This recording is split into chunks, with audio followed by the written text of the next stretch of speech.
সবাই পাবেন, যারা যারা লক্ষ্মীর ভান্ডার পাচ্ছিলেন সবাই অন্নপূর্ণা ভান্ডার পাবেন, সবই ডাইরেক্ট বেনিফিট ট্রান্সফারে হবে। কিন্তু দেবার আগে 1 জুন মাননীয় মুখ্যমন্ত্রী বলেছেন 1 জুন থেকে ব্যাংক অ্যাকাউন্টে ঢুকে যাবে। কিন্তু তার আগে আমরা একটি অ্যানালিসিস করতে চাই যে যাদের যাদের নাম কাটা গেছে তারা যদি কেউ পায় তাহলে তো তাদের পাওয়ার কথা নয়। যিনি মারা গেছেন তার তো পাওয়ার কথা নয়, যিনি আমাদের দেশের নাগরিক নন তার তো পাওয়ার কথা নয়। সুতরাং সেই অ্যানালিসিসটা হবে যে যাদের যাদের নাম কাটা গেছে তাদের মধ্যে কতজন লক্ষ্মীর ভান্ডার পাচ্ছেন, তাদের নাম বাদ যাবে। এবং আরেকটি মুখ্যমন্ত্রী বলেছেন যারা সিএ এর জন্য অ্যাপ্লাই করেছে এবং যাদের নাম ওই ট্রাইব্যুনালে গেছে তাদেরকে এর থেকে বাদ রাখা হবে আপাতত।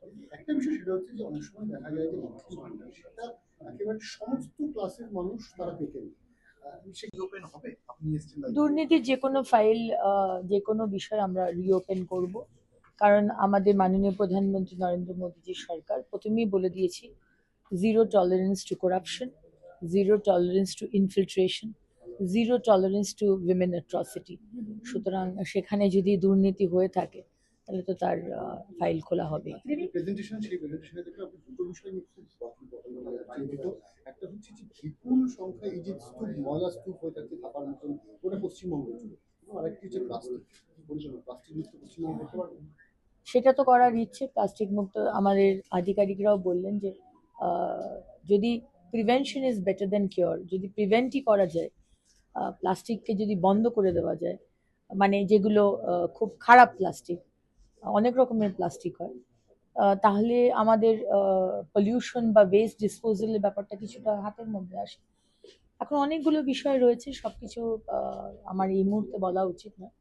আমার টিমের সাথে কথা বলে কাজ শুরু করি। আপনাদের শুভেচ্ছা, আপনাদের কোঅপারেশন সবসময়তে চাই এবং বিশ্বাস রাখুন মাননীয় প্রধানমন্ত্রী যেটা বলেছেন যে ভয় আউট ভরসা ইন, আমার মনে হয় শুধু ভয় আউট নয়, উন্নয়ন ইন ভরসা ইন। যারা হয়তো বাড়িতে আর্থিক কোনো সমস্যা নেই কিন্তু তারাও নাম লিখেছেন, তারাও পেতেন। এটা তো মূলত পাওয়া উচিত সমাজে পিছিয়ে পড়া গরিব মানুষ, সেটাকে আপনারা ভাববেন? দেখুন, সেই বিষয়ে কোনো ডিসিশন নেওয়া হয়নি। আজকে আমাদের প্রথম ক্যাবিনেটের বৈঠক হয়েছে এবং সেই ক্যাবিনেটের বৈঠকে মাননীয় মুখ্যমন্ত্রী অত্যন্ত গুরুত্বপূর্ণ কিছু ডিসিশনস নিয়েছেন। আপনারা অলরেডি জানেন যে বিএসএফকে জমি দেওয়া যাতে ইন্টারন্যাশনাল ফেন্সিং হয়। এতদিন অবধি আগের সরকার বিএনএস, ভারতীয় ন্যায় সংহিতা, ইমপ্লিমেন্ট করতে দেননি, সেটিকে ইমিডিয়েটলি ইমপ্লিমেন্ট করা। সরকারি বাসে বিনামূল্যে মহিলারা যাতায়াত করবেন, সেটি 1 জুন থেকে শুরু হবে। 5 বছর যারা আমাদের পরীক্ষা দিয়েছেন চাকরি পাননি তাদের জন্য 5 বছর যে এক্সটেনশন, সেই বিষয়টা দেখা, এরকম কিছু গুরুত্বপূর্ণ বিষয় নেওয়া হয়েছে। এবং তার সাথে সাথে এই যে বিষয়টা আপনি বললেন যে যাদের পাওয়ার কথা নয়, হয়তো আর্থিকভাবে তারা সচ্ছল, সেই বিষয়টা নিয়ে এখনো ক্যাবিনেট কোনো ডিসিশন নেননি। মাননীয় মুখ্যমন্ত্রী এই বিষয়ে ডিসিশন নিলে আমরা আপনাদের জানাবো।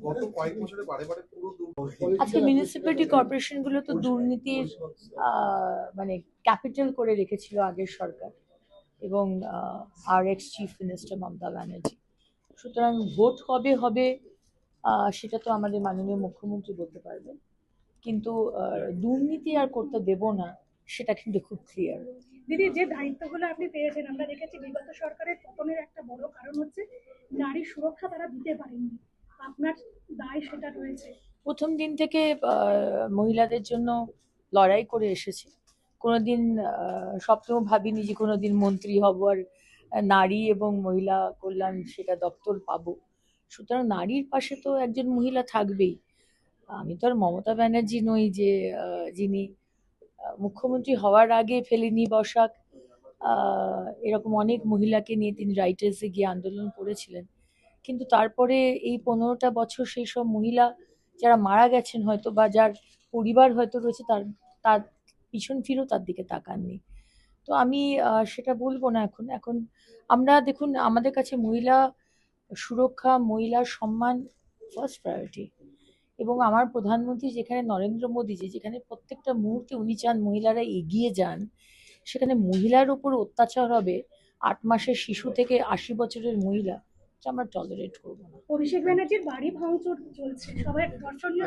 কারণ করে দিচ্ছি দিদি, সেটা হচ্ছে যে আজকে আপনি প্রথম দিন দায়িত্ব পেয়েই দপ্তরে আসলেন এবং ডিপার্টমেন্টের তরফ থেকে আপনি প্রেজেন্টেশন পেলেন, কিন্তু যেটা দেখা যাচ্ছে যে সবচেয়ে বিষয় 2018 থেকে বালি হাওড়া পুরসভায় অ্যাডমিনিস্ট্রেটর গঠন হয়েছে, ভোট করা হয়নি আগের সময়, কি বলবেন? অনেকগুলো বিষয় রয়েছে, শুধু যে ভোট হয়নি লাস্ট 8 বছর তা নয়। এরকম আরো অনেক মিউনিসিপ্যালিটি রয়েছে যেগুলোতে ভোট হয়নি, এবং কিছু কিছু মিউনিসিপ্যালিটি রয়েছে যেগুলো 2026-27-এর মধ্যে ভোট করতে হবে। আজকে প্রথম দিন একটা ব্রিফ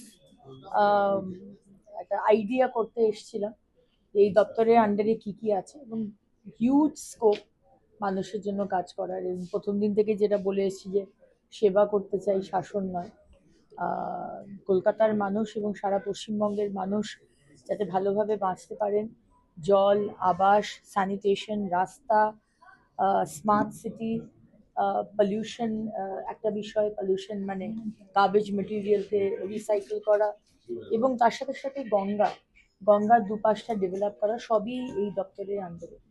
সো এক্সট্রিমলি এক্সাইটেড, এবং এত বড় একটি দায়িত্ব, এত বড় একটি দপ্তর, এবং তার সাথে সাথে আরেকটি দপ্তর মহিলা এবং শিশু কল্যাণ দেবার জন্য আমার সম্মানীয় মুখ্যমন্ত্রী শুভেন্দু অধিকারীকে অনেক অনেক ধন্যবাদ। অন্নপূর্ণা ভান্ডার নিয়ে অনেকের প্রশ্ন রয়েছে।